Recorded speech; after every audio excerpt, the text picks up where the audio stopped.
Am I the jerk for refusing to talk to my ex after she dumped me twice and only reached out when she found out I was planning to buy a house? Posted by u/wide_trip8392. I, 34M, am struggling with whether I'm in the wrong for refusing to talk to my ex, Sarah, 29F, not her real name. There's a lot of history here, and I'll do my best to explain everything clearly.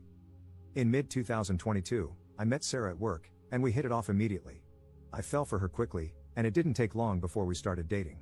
However, early in our relationship, Sarah broke up with me over something minor. To make matters worse, she made a scene in front of everyone at work. I was devastated but didn't want to leave my job at first. Eventually, I realized I still had feelings for her, and seeing her every day became too painful. That's when I decided to quit and find a new job. We lived close to each other, so we bumped into each other frequently over the next few months. We started talking again, but even though I still had feelings for her, I couldn't bring myself to consider getting back together. What she had done hurt me deeply. After a couple of months, she told me she regretted breaking up with me over something so minor. She admitted that doing it in front of everyone was wrong and that she had been thinking about it ever since. She seemed genuinely remorseful, and I could see she meant it. Feeling that her apology was sincere, I asked if she wanted to give our relationship another try. She agreed, and by early 2023, we were officially back together. 1 year later, things were going great. We talked about marriage and building a future together, which made me feel ready to take the next step. I decided to surprise her with a proposal and started working extra hours to save for a house so we could marry not long after. I didn't tell her why I was working so much because I wanted it to be a complete surprise. Then, out of nowhere, she asked for a break. I was blindsided, and when I asked why, she refused to explain. Around the same time, I noticed she had been talking nonstop about a new guy at her workplace. But suddenly, she stopped mentioning him altogether, which made me suspicious. Confused and hurt, I reached out to one of my close friends, Emily, not her real name, who, along with her boyfriend, still worked at the same place as Sarah. I vented to Emily about what was going on and asked if she knew anything. She said she didn't because she worked in a different department, but she promised to ask around. A few days later, Emily got back to me. She told me that Sarah had been feeling like I was distant lately, especially with me working extra hours and not going out much. Emily said some of Sarah's colleagues had been encouraging her to take a break, claiming I wasn't treating her well and wasn't as invested in the relationship. On top of that, they were trying to match her up with a new guy at work, saying they'd make a better pair. I told Emily about my plans to propose and buy a house for Sarah and me. That was the reason I'd been working so much. I wanted to surprise her with something big. After about 2 weeks, Sarah called me and asked to meet up. I agreed but told her up front that I needed an explanation for why she wanted a break before we could discuss anything else. She brought up how distant I had seemed, saying it made her feel like I wasn't as invested in the relationship anymore. I told her that if she had just talked to me about it, she would have known there was a reason for my behavior, but now, it didn't matter anymore. Then she mentioned the new guy at her workplace. I said his name before she could, and she looked surprised, asking how I knew. I told her I wasn't an idiot. I'd noticed how she suddenly stopped talking about him after bringing him up all the time. She swore that she had never cheated on me. I replied that looking for someone better at the first sign of trouble could be considered cheating by some.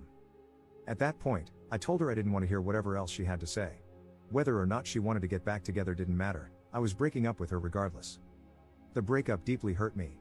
I couldn't bear staying in the same place, so I asked my company for a transfer and used the money I'd saved for the proposal to start over in a new city. While talking to Emily, the friend I had vented to before, she apologized to me. She admitted that she had slipped up and told Sarah about my plans to propose and buy a house. Emily said Sarah broke down crying after hearing that. I appreciated Emily's honesty, but it didn't change what had happened. By mid-December last year, I returned to my hometown to spend Christmas and New Year's with my family. Some friends wanted to organize a party to get everyone together since many of us, myself included, had moved away and were only visiting for the holidays. Sarah was invited too. We barely interacted that night, just a quick hi in passing. At one point, I glanced at her and saw her smiling while chatting with a group of women. That smile brought back so many memories. I realized that seeing her smile still made me feel the same way I did the first time I saw it. I thought to myself, how screwed up am I that I still feel this way? Despite those lingering feelings, I was still sad and deeply hurt by how things had ended. Looking back, I also started to blame myself. I should have paid more attention to how she was feeling. I could have told her about the extra work and why I was doing it. Maybe things would have turned out differently. Later that evening, one of my friends mentioned that Sarah's relationship with the guy from her work had only lasted a couple of months. After the holidays, I planned to return to the city where I now lived. My vacation ended on January 6th, so I decided to leave on Friday. That way, I'd have Saturday to sort everything out at home and prepare for the week ahead, with Sunday to relax before going back to work. Before I left, one of my friends from back home called me. He said he had a favor to ask on behalf of someone else and warned me that I wouldn't like it. I could already feel my stomach sinking. Then he told me it was Sarah.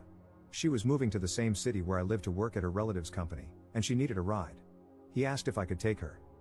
I didn't even think about it before I said no. The idea of being stuck in a car with her for hours was too much to bear. It would have been painfully awkward, just like the party, and I wasn't ready to put myself through that. He told me that Sarah and I needed to talk, but I wasn't having any of it. I went back home, and last week, I went for a run and stopped to rest a little in a park when I heard a familiar voice say, "Hi." It was Sarah. She tried to start a conversation by asking how I was and mentioning that we didn't get a chance to talk at the party, but I cut her off, saying I didn't want to talk to her. She told me not to be like that we needed to have a conversation, but I said no. She asked how I could still resent her after almost a year and after everything we'd been through, but I told her it wasn't resentment. I was very honest. I told her that thinking about her, talking about her, or even seeing her still hurts a lot, and that's why I couldn't talk to her. She said that was exactly why we needed to talk. I didn't see the point. I just walked away.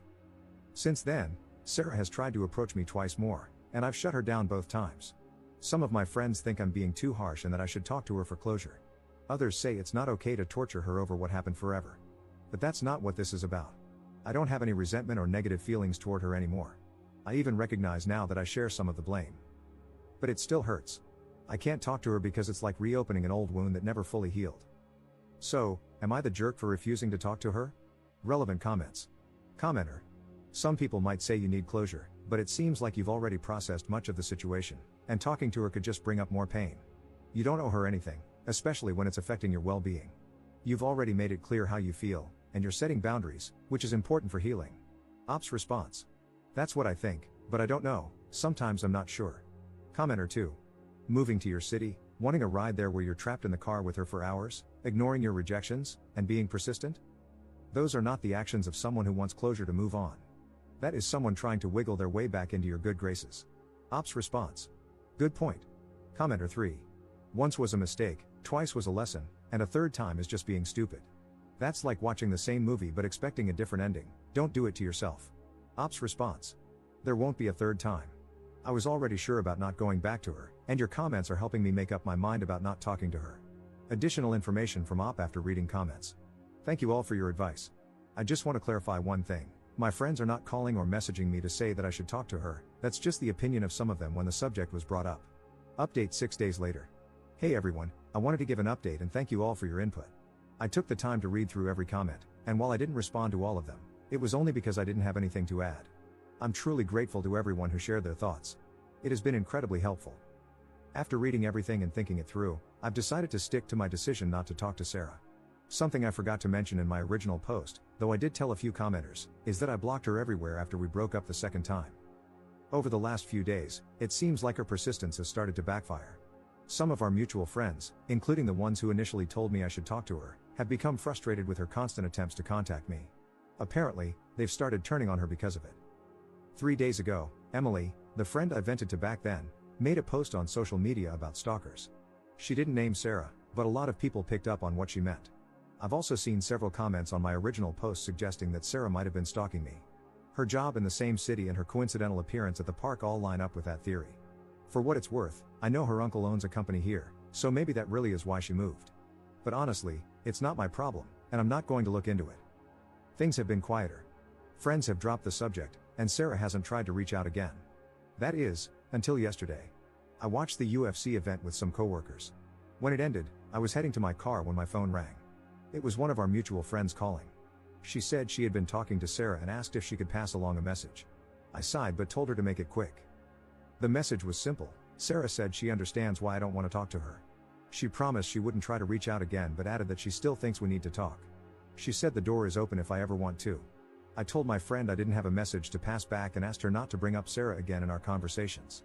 If what Sarah said is true, it's a relief, but I'm not holding my breath. I wouldn't be surprised if she tries something else. Maybe she thinks giving me space will make me go to her, but it won't. That chapter of my life is closed. Right now, I just want to focus on myself. I probably won't be dating anyone anytime soon. If there's one thing I've learned, it's that I need to get to know people better before jumping into a relationship. I've also been thinking about how loosely I use the word friend. That's another part of my life I need to rethink. Some of the people I've called friends have proven they don't have my best interests at heart. A few people suggested therapy in the comments, and I'll admit it's something I've been considering. For now, I'm giving myself time to heal on my own, But if I still don't feel right after a while, I will look into it. Thanks again to everyone who took the time to comment. Your advice has been a huge help in sorting all this out. Relevant comments.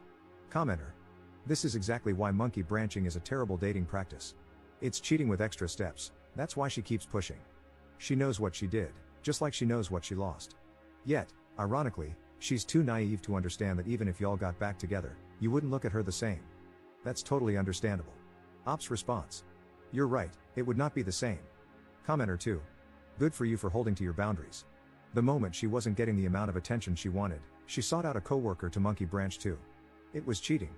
She wasn't remorseful, as she immediately began a relationship with that guy.